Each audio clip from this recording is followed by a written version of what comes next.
Musta mga kaboxing, this is Boy Kalawang TV. So sa kakatapos lang po na laban itong si WBO rank number 1 light flyweight top contender Reggie the Filipino Pinom Suganov.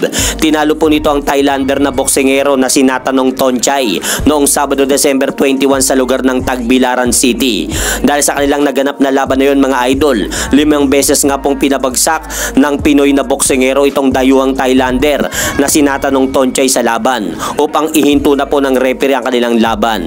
Kaya dahil po sa pagkapanalo na yan ni Reggie Suganov, na-secure nga po nito ang pagiging number 1 mandatory challenger po nito sa titulong hawak ng Japanese boxer at kasalukuyang may hawak ngayon ng WBO World Light Flyweight Belt na si Sokichi Iwata. Kaya asahan na po natin mga idol sa naging impresibong panalo na yan ni Reggie Suganov sa lugar ng Tagbilaran City via third round technical knockout.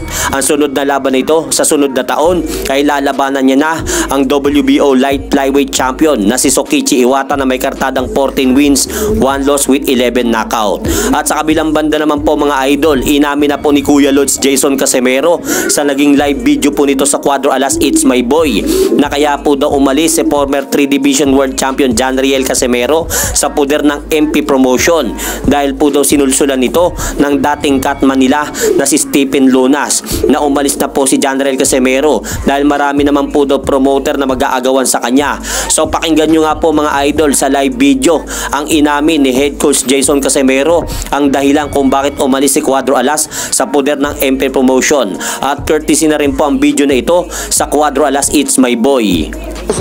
Sabi ni Noriel Piala, ibig sabihin ko Lods, kaya po pala stress na naman ako. si Lunas pala ang isa sa mga dahilan kaya lumayas si Cuadro Alas kay Gibbons. Siya yung nag-udyok. Siya yung nag-udyok yung time na yon. Kasi siya yung kasama ni tatay. Tapos ako yung napagkamalan na ako yung nagsabi na, Tol, umayos ka na dyan kasi ganun. May ano na si tata, may parang hinanakit na siguro. Tapos na parang nasikan emotion na ni Stephen. Kasi nga si Stephen hindi na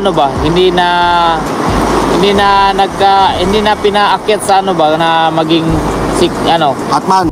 So narinig nyo nga po mga idol ng malinaw, kaya pala lumayas itong si former 3 Division World Champion John Riel Casimero sa puder ng MP Promotion ay dahil pala sa sinulsulan nito ng dating catman nila na si Stephen Lunas. So isipin nyo mga idol, kung hindi pala sinulsulan nitong si Stephen Lunas si Cuadro Alas ay baka siguro malamang matagal na naikasa ang labang Naoya Inoue versus John Riel Casimero. At hanggang dito na lang po muna ang aking update sa mga kaganapan sa mundo ng boxing. At syempre mga idol, huwag nyo rin pong kalimutan, pakisuportahan nyo naman po muna ang ating munting channel.